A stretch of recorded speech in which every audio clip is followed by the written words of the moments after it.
cheese. Okay, we hope we are back, you guys. So sorry.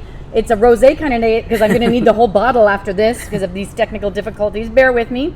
But you have one viewer now. One viewer, 2 viewers. Oh, we're going to lose everyone. I don't know what's happening. And it's driving me really crazy. And I'm going to have to send apologies now to everyone. Give me just a second. It's still having an issue. I think we're talking to you here. I'm having issues communicating with you here. So if you can hear me, this one person that is on, shoot me a message. Now it's up to 3. Now it's 3. We're getting there. Stream Health, bear with us. Keep drinking the rosé. Keep eating the chèvre. And for those of you that can hear us, Rob, why don't you go ahead and just tell us about the second cheese? Yeah. And then I'm going to keep working on this. Okay, so we told you about the first cheese, which was the Queso Leonora. You may have had the Bucherondin, but it was a young goat's milk cheese from Spain. You could have had the French one, but they're very, very similar. Sour, young, traditional goat's milk cheeses from the old world. The second cheese that we're going to talk about is called Ossau-Iraty. And this is what it looks like.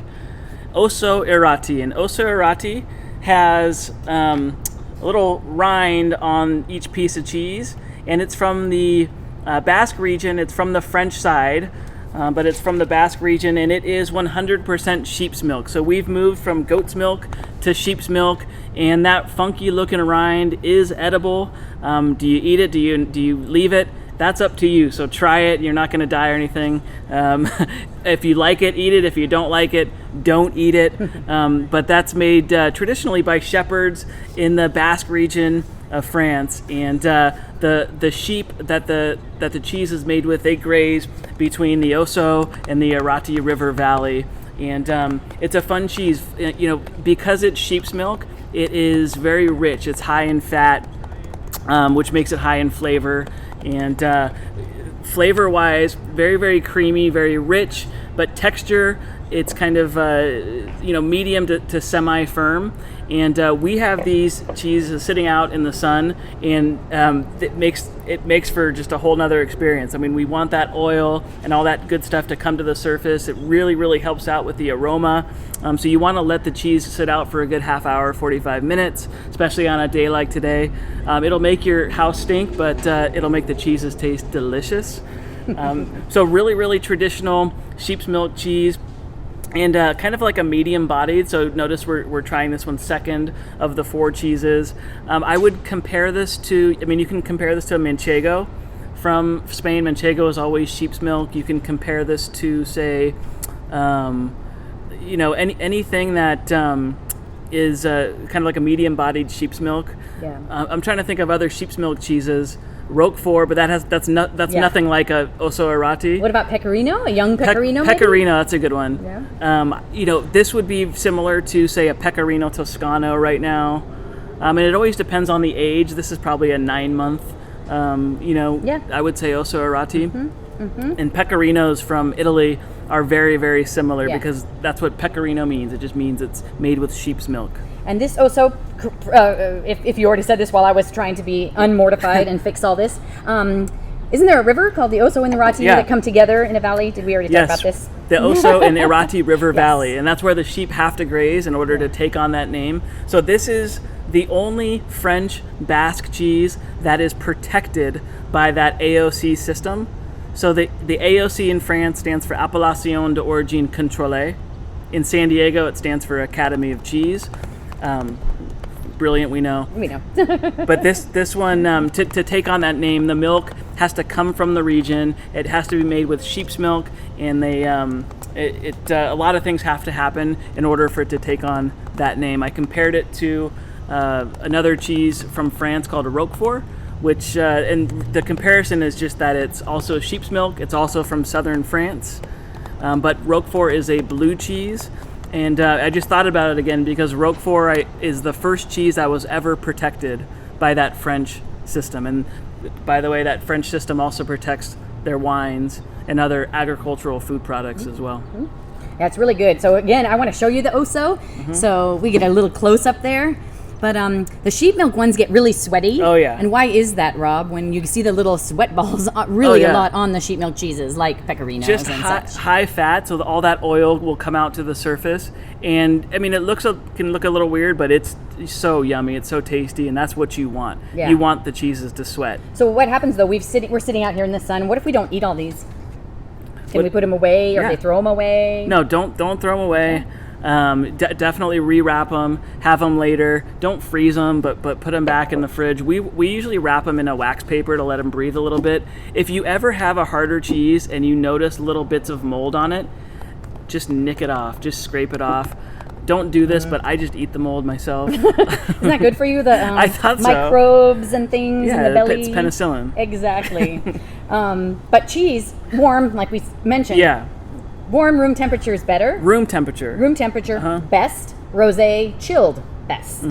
So It gives a nice Yeah. contrast, and we talk about pairing and different types of pairing, and I mentioned this at one of the other virtual tastings we did, but when we put pairings together, there's really no right or wrong. I mean, everyone's favorite is the best for you, but we look at flavor pairing, complementary contrasting, we look at texture pairing, and we look at regional pairing. And so, they can hit on one or all of those. There's a question about which one is the Osso. Does it have a lighter or darker rind compared to what's on their tray? They're having a The hard time lighter. Oh, it's going to be the lighter rind for the Ossau-Iraty. And it probably looks like the Guntensberg, which is going to be the next Yeah. one. So the one that Osso is not has the darker, really crusty brown rind. That's going to be the next one we talk about. But the Ossau-Iraty is going to be really pale white. It's going to be the whitest of one, the whitest, lightest of the one, and not with the orange rind. So it's the one that's right in the middle, not with the dark brown rind and not with the orange rind. The Osso is going to be in the middle, the whitest. Does it cut a certain shape? Yeah, and the Guntensberg is probably the third cheese is going to be in a longer spear, most likely, on your plate, if that helps as well. I hope it does. And the good thing is, you can't go wrong with any of them. They're all going to be delicious. They're just different types of pairing. But the Ossau-Iraty, flavor-wise, is going to be really, really creamy, rich, high-fat sheep's milk. All right. Any other Okay. questions on there? It's We good? still just identifying the cheeses. So That's their question. Okay. that's really good. And of course we know the chèvre was the white one. So we're going kind of if this helps at all. We started with the white chèvre, then we're going to the next whiter, like a beige colored cheese, which is the Osso. Now let's go to the more yellowy one. Yes. Which is with the dark rind. It should be a little bit darker and a little bit of a longer triangular spear, and that is the Guntensberg. And the Guntensberg is a Swiss or Alpine style cheese, and it is from a very cheese-rich part of Switzerland called St. Gallen. And there are many cheeses from that place, from that region.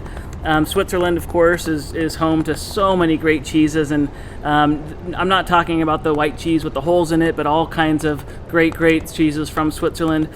We sometimes will just call them alpine cheeses because they come from many different countries where the Alps are located in Europe. This one happens to be from Switzerland. There's another cheese that we carry from the same region called Hallerhacker that some of you may be familiar with. They're all fairly similar in that they're made with cow's milk. Most of them have a rind that are similar looking to that kind of brown, natural, crusty rind. Don't eat the paper on it. It'll take you a while to digest. But another really famous cheese from that region is called Appenzell or Appenzeller, and that's named for a little town up there in the mountains. And it's, again, cow's milk. It's a firmer cheese, very nutty flavor. To me, I get sweetness, very complex. And when we say complex, we mean there's a lot of different flavor sensations that you get in a bite. There's something on the start, something in the middle, something on the finish, and those are the really fun ones to pair because all kinds of different stuff comes out. And when we sit down and we are playing with pairings, we will do, if you want to taste like a pro, and you can't go wrong again, but have a sip of the wine, a bite of the cheese, and then as a third step, have them all together and just see how it changes. Yeah, it's really good. Fascinating. Guntensberg is just named for the cheesemaker. That's the surname of the cheesemaker who makes this cheese. Yeah, and so this one, you guys, Guntensberg, you can't really find much information about it, and it is a really rare alpine cheese. And when we say alpines, I mean this is from high in the Alps, and it's those videos that you see where those cows have the big bells on them, and they're just eating those dandelions and the grasses and the flowers and everything. That really comes out in the cheese. And so that one's just big and bold. Do we not agree, Rob, that alpines are just sometimes the way to go, and they're super versatile with wines. Like only on occasion do I take a bite and go, ew, doesn't quite go. Most of the time I think that the alpines can really go with all types of grapes and wines. They are so versatile. A lot of times for whites, they get paired with the bigger, heavier whites, like Rieslings are great, the Gewürztraminer, some of those kind of German or Eastern French style whites, medium to bolder reds, but even beer and whiskey are great with the alpines. The other thing is they're not just for pairing with beverages, they're great for cooking as well. They are great melters, and so think mac and cheese, think anything melting. French onion soup, fondue. Just go grab 3 or 4 or 10 of your favorite alpines and just throw them in the mix together. Yeah, you can't go wrong. But I think we did it with Rosé today because to me, Rob, like just the grass and the clean freshness. Yeah. Again, Rosé just seems like the sun has come out. Everything's fresh. Everything's good, and that's what that cheese is. Oh, has that fresh grass. That's taste. Brilliant. So fresh. The Bucherondin had the fresh chèvre. The Ossau-Iraty is just that clean sheep milk, the bright, fresh sheep milk, and now this is that green grass, like mowed grass. So just imagine, they march these cows up about 10,000 feet. I mean, they go up until they hit snow, and they come back down. But imagine, these animals are milked twice a day, once in the morning, once in the afternoon. And imagine being a few thousand feet up a mountain in Switzerland, and you've got the milk of, say, 800 cows. And what's going to happen? That's perishable food. It's not going to go to waste. The 25 people in the village can only drink so much liquid milk. Exactly. So what do they do with the rest of it? They turn it into a big, huge wheel of cheese. They either carve out a hole in the side of the mountain where they're going to age it, or it's just there naturally. Voila, perfect for aging their cheese. They make them in these big wheels. That's so that they can roll them down to the village below. I don't know if that's true or not. That's what they say. What if you lose the wheel? And how do you catch that wheel? There's a cheese from the same region called Heublumen, and I'm going to digress for a second. Venissimo cheese, we've had thousands of cheeses, and we only have room for like 120 or something in each shop. They're always changing. So there's a lot of cheeses out there. They're always changing. There's hundreds of these alpines, so that they come and go. There's one called Heublumen, and I haven't seen it for a while, but it's covered. The rind of the cheese looks like a putting green. It does look like a putting green. That's a good description. Well, I think the cheesemaker is kind of like, it's an ode to the terroir, to the grasses and the wildflowers and the herbs, and really what the animals are eating. You are what you eat. Oh yeah, you guys, there's nothing truer than if the animal's eating the green grasses, the milk's going to taste like green grass. Yeah. It's like the pigs that eat the acorn, the Iberico pigs that eat the acorn. That meat tastes like an acorn. So the same holds true for cheese. There's just nothing more true. You are what you eat. You are what you eat. And we are what we eat, so we're cheesy. Oh, God. I knew that was coming. Very good. Rob, you have a prize to give away. Don't you have like a trivia question you want to ask the people, and then we could give away the first prize of the day? Let's see. Well, okay. Should we test them on... Yeah. I don't think knowledge. Let's see, what region is Queso... What region is Queso Leonora from? How about that? Do I know that answer? Are they listening? What region, I'm going to give you a hint, what region in Spain is Queso Leonora from? And what does someone win, Rob, if they know? The winner, the first one to answer, gets a beautiful Venissimo cheese cleaver you can use for cutting mold off of cheese. You gotta show them how sharp that is. And show it close. Can we, you getting any? Nice. First person to answer. You have one answer. You got two answers. Lyon? Yes, someone was listening, All or they just Googled right. I don't care. We have a winner, and the winner is Ebron1. So, Ebron1, you send me an email at gina@venissimo.com with your address, and I will mail this to you, or you can tell me you want to pick it up at Mission Hills. Your cleaver will be ready with your name on it. But yes, Queso Leonora is from Lyon, Spain. it. Awesome. Perfect. Always good with rosé. Always, always, always fresh chèvre, fresh rosé. And back to the whole the naming thing, and you are what you eat. You know, a lot of these old world cheeses are named for their places, and the idea is that that's the only place where the cheese can come from, because that's where the animal is grazing, that's where the animal's eating, that's where their diet comes from. So the cheese is literally it's a direct reflection of what the animal has been eating, and so you can put that same animal in a different place, and it's going to give you a different cheese based on the vegetation of that place. Okay, and then this ties back to the wine, though, Rob. Isn't that why? Okay, because the Loire Valley, southern France, is, and we're Provence, all that, they have a tendency to have a lot of goats. So they have a lot of goat cheeses there. Hence the reason that rosés, is this the terroir that they talk about? The rosés go so good with the chèvres. Yeah, and that would be an example of a regional pairing. Yeah. And, you know, Romans brought goats to the region a couple thousand years ago, and Romans also brought a lot of winemaking techniques to the region. And so, you know, studying cheese and wine is just like studying history. This is like a college class with booze. That's what I always say about our classes. It's the best kind of class. Why didn't I go to this college earlier? Yeah, well, my college was kind of like that. I'm not going to tell you which one it was. Because, well, you saw it on my resume when I applied for this job, right? You speak many languages, and now I know about your colleges. Yes. Well done. So that's a fun example of regional pairing, and you know, another fun thing to do is to take traditional pairings and to play around with them, and so we can take, you know, like American imitations of certain cheeses and pair them with the wines that they go with from the old world, or if there's like a California Sauv Blanc and a California goat cheese, then that's a really fun direction to go as well. There's a question about the pink jelly. Oh yeah. Ooh, let's description of that. Sure.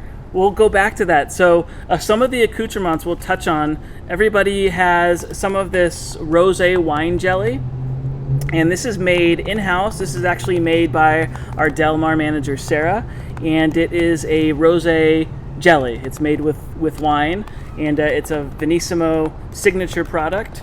We also have, and it's not really meant to go with anything in particular. Try it with a little bit of everything.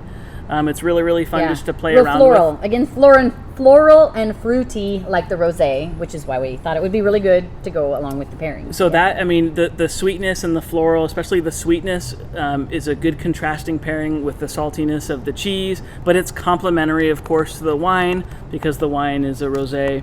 But again, play around with everything. We've got all kinds of sweet dried fruits, and then nuts give you a little bit of texture. And then, of course, chocolate, because we have to have chocolate on our boards. So, got a question. Where are we? So, we're downtown San Diego, and we've all been, I think, had cabin fever, stir crazy inside, and finally, actually, this is America's finest city, as it's called, but it has been America's wettest and kind of coldest springy city. So this has been the first week where the sun has totally been out, and it feels like San Diego should be. So we're just sitting in downtown San Diego. You can see sometimes the airplanes will pass by, and we're just enjoying this rosé kind of day. Thought you would too, wherever you are. Yes, it is beautiful. I have another question. So if anybody's from outside of San Diego, send a little note. I'm just curious where you're all from. I know somebody in here is from Wisconsin, and I wonder if anybody's from further away. It'd be cool to know. Just let me know if you're from outside of San Diego. I thought you had to be in San Diego to watch this. Oh, the internet, you can be anywhere, right? Oh yeah, have you heard of the thing called the internet? I hope they don't turn it off. Yeah, exactly. Right. So we've got the what's first the three cheeses we've covered. So we've covered the goat cheese, the sheep's milk, and the cow's milk. Again, the chèvre, goat cheese. Sheep, Ossau-Iraty. Cow, Guntensberg, alpine. Next. Yes, the fourth cheese is called Mahone Reserva. And most of you have a little bit of rind showing, and the rind is that really bright orange color, so it should be easy to single out. you may have a little piece like this too, but it's the oldest, crunchiest, driest of the cheeses, and that one is from Spain. That one is a cow's milk cheese. It's kind of a rare, actually, cow's milk cheese from Spain, and even more rare for a cow's milk. It's from a remote island. It's from I guess it would be an archipelago in the Mediterranean. It's called the Balearic Islands, and it's a collection of 4 islands. This one is from Majorca, and it's named for the port on the island. The other cheeses that are made on the islands are made with goat and sheep's milk, but this one is made with cow's milk. It's the only one, and it's been made since the 1700s or so. It's made with milk from Frisian cows. So it's from your family, I think, yeah? right? Oh, family of cows? Sorry, the Friesas. Yes, the Friesen. Oh, I gotcha. But the cheese itself is made with cow's milk. It was made to store, to last for a long time, being isolated out there in the middle of the sea, so if it traveled, if it left the island, it had to be on boats for a long time, and so. This is a cheese that can stay out for a good amount of time. It comes in different ages, and the one that we're tasting is at least a year, I would say. It could be, yeah. It's around there. I would say it's around 12 months. The older a cheese gets, the more gritty. The cheese will actually shrink as it loses moisture as it ages, and so it'll just get crunchier, drier, harder, more robust. We do get some young versions of the Mahone, and they're 3, 4, 5, 6 months. Yeah. To me, they almost are like just almost like fresh mozzarella. There's not so much flavor to them. They're just the creaminess of them, which is really good. They're really kind of smooth and supple when they're younger, and then as they age, they'll get more character. Yeah. Age is really where cheese gets all of its character. Yeah. Kind of like people. Like people. This is why I like the cheese business. I'm only going to get older, so I'm only going to get better. More character. Right? Yeah. And just like cheese. That's what I say. Yeah, for sure. No, cheese is a miracle food because, as Rob touched on, milk goes bad so fast. The invention of cheese, some of which can last 10, 15 years, and still be good. It's crazy. I sold a cheese today from Wisconsin that had been aged. That's been aged for 12 years. Think about what you were doing 12 years ago. 12 years ago, I was just starting work at Venissimo Cheese. That's right, and that cheese was born. Yeah, and it's still amazing. Good, and it's amazing. But it's what's been cool is that it can, it just lasts. In your fridge, it can last. Store it properly, wrap it just loosely in like wax paper, put it in a Tupperware, and the cheese can last for months. And one thing I should say about aging. Aging, just because a cheese is older, it doesn't necessarily mean it's better. We can get cheeses at various ages, and sometimes we'll even go to cheesemakers and have what's called a vertical tasting, and we'll taste cheeses at different ages, and we can taste a 2-year, 3-year, 4-year, and we might like a 3-year better than the 4-year. They're just different. So maybe I don't like it so crunchy, so dry, so strong. I mean, our Parmigiano Reggiano that we usually carry is about a 26-month. We can get older, we can get younger. We just happen to like that age. Yeah, it's amazing. Amazing. Any other questions on? I got a bunch of people really liking the chèvre and the Mahone because that's so different. Haven't maybe had it before. What else could we do with the rosé though too, Rob? Like what else would you do? Would you do any of the blues? Would you say with rosé? We touched on the blues. Why not? If I were to do a rosé with a blue, it would be like a sweeter, more fortified type of rosé.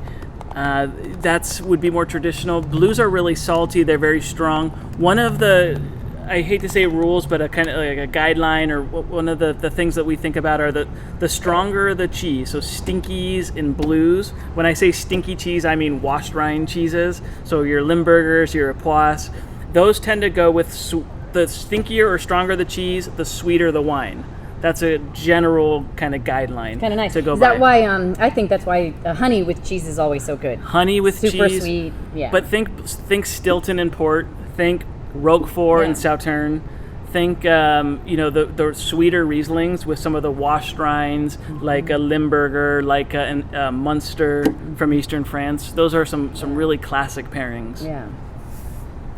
What makes you love cheese so much, Rob? Like, what is it? Just that it tastes good, or like really, or is it the history? You love the. We were history? talking before we started, and we were just saying anyone who doesn't like cheese is kind of weird.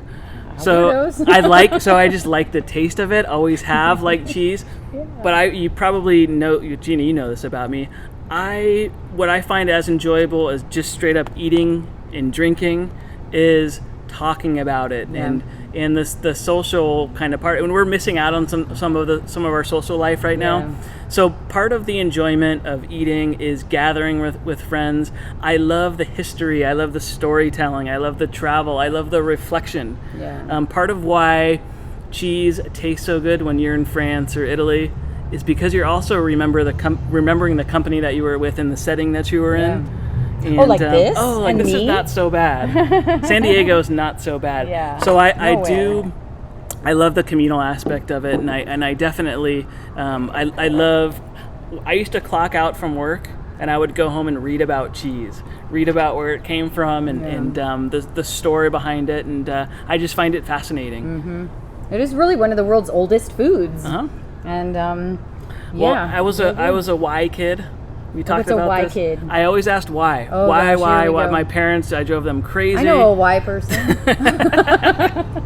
But I always had to know why. Why is it called that? Why does it taste like that? Why is this different? Why is what is the mold? What is this? What is that? It's a very curious kid, and I'm still like that. And in fact, 12, 13 years of selling cheese at Venissimo, and I feel like I know nothing at all. I still go home and researching and I mean just they're typing out notes and researching and just like I love to learn. All about cheese. Very good. So we've got answers that lots of people are voting on the Queso Leonora and Mahone as favorites. Those are so different, and notice that was the first cheese and the fourth cheese. Extremes. But did you like them with the rosé? I mean, it's good. But I think everyone likes things with rosé. I mean, that's what you can't go wrong. People come in and, well, what would go with this cheese? It just depends on your taste, right? Yeah, absolutely. Okay. But so far, we're going to take a vote in a minute for everybody. But I do have a very important question, Rob, for you. Okay. Is that cheese on your shirt? This is this is some kind of weird 80s video game design. It looks like cheese, and that is why I bought the shirt. It is. It looks like wheels of cheese and wedges of cheese. I'm not really sure what it is. It's just odd, and that's what I liked about it. It makes no sense. It's just like a Tetris pieces or something. So it'd be a complimentary pairing you in that shirt.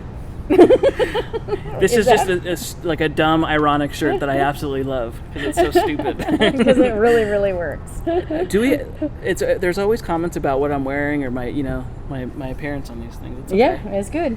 So we have another recommendation. We'd love to try this too, Rob. Danish cheeses. Yes. Because lots of great Danish cheeses. Okay, I'm writing that one down. Thank you. There's Great Blues. Jackie. Great Blues from Denmark. Great. There's brown cheese in Denmark. A lot of variety in Danish cheeses. Is Danish. We have vote for Danish. We have vote for alpines. So today nobody's favorite was Ossau maybe, but we do have another prize before we close out today. Rob, what should be the question for the prize of the day? Ooh, so what have we... I want to test them on what we've already talked about. Yes, something. While we're doing that, I just want to thank everybody for getting the cheese plates today. We're learning as we go, but we're having a great time. Hope you are too. We're just going to try to keep putting together little combinations of things that are freaking delicious to get us all through this and be happy going through all this. How about this? And we're not worried about spelling. Okay. Another cheese that's from the same region as the Guntensberg. Oh, I mentioned a few. You did mention a few. I mean, this would be a couple parts of research if you were going to Google it, because you'd have to find the region, and then you'd have to find another cheese from the region. So you win if you can be the fastest researcher as well. So what is the question? For everybody to win, what are they going to win, Rob, today? The prize for this one is a Venissimo tote bag that says, "Talk Curdy to me." And you could talk Curdy to us anytime. Yeah. Please do. And we got another request, Rob. This would be fun. All goat cheeses. That's a good one. I like that one because Margit, if I'm saying that right, there's the soft goats, but then there's super hard goats. You can make like mozzarella's. You can make that out of goat. Yeah. So goat, that's another great idea. Yeah. Well, what's great is you can take just a really kind of general category, say goat. I mean, we can do all goat, all sheep, all buffalo. All blue. We can do all blue. We can do all Goudas and have four completely different cheeses. And so that's why You have some answers coming in. Yep. Answers. Okay. Oh, I think we might have another winner. All right. Ebron is on it today with the Hollerhocker spelled correctly. Wow. Do you want to be a cheesemonger? Because well done. Email Ebron an application now. Hollerhocker. What does Hollerhocker mean? Anyone? Gina, that was for you. Oh, no, I'm not paying attention to it at all at this point. Hollerhocker means cellar sitter. It just means it's been that's right. aged. Cellar sitter. It's an aged cheese, so not named for its place or not named for the guy who makes it, but it's named for the way that it's made, or I guess the amount of time that it's aged. That it's aged is the Hollerhocker. And Stacy, I'm going to say you could name the next cheese because I like that. Alsen something. Close. It sounds German to me. I love that. We're going to name the next cheese that because I like that. And you know what, Stacy? I'm going to get you a little cleaver as well because I think that was hilarious. What about Appenzeller? Wasn't that also? Appenzeller was mentioned, Yeah. and So Jackie. that was mentioned first. Ooh, we have another winner. All right, we're going to go. Jackie, Stacy. Both of you, I have a cleaver for you as well. And somebody before that even. Oh my goodness, said I missed it. Somebody, and Appenzeller. Carol said Appenzeller. Okay, wait. Carol, Stacy, Jackie, Ebron, all of you have the cleavers. This is like the Ebron gets this. participation award in Little League. It really is. And this is really great. All of you that I just said that to, Gina at Venissimo.com, let me know how you want to get your cleaver at Mission Hills, or I can mail it to you. And Thank you for listening. yeah, we're just I'm going off the rails, but I think it's just super fun to get together even this way. And it's definitely the rosé, although look at how much is left for me later. I want to thank everyone for supporting Venissimo, because when you support Venissimo, supporting Rob, you're supporting us. I mean, you're just really taking care of us and helping us out through this, and I'm thankful that everybody loves cheese. Yeah. Rob, anything about the Academy? I mean, just I just want to say don't you? again, I want to echo that and just say thank you for coming in and supporting us in this crazy time. Every day we're learning, we're just figuring it out as we go here, and we just appreciate you guys sticking with us.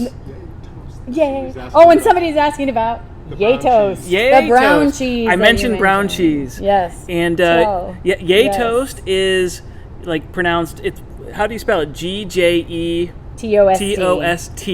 It's from Norway, and it's made with caramelized goat whey. So Yes. you've probably, maybe you've seen it in our shops, or maybe you've seen it This somewhere. is a question from someone who was on yesterday's class. And Yes. Paul had mentioned it yesterday, Oh. so they just wanted to know what the name of it was. Yay, Julie, Yay yes, Toast. Yay Toast. Yay Toast is the goat version, and Julie, who was in the class yesterday, hi Julie, made Brunost out Oh, of the wow. whey yesterday that was left Oh, over wow. from the cheese making.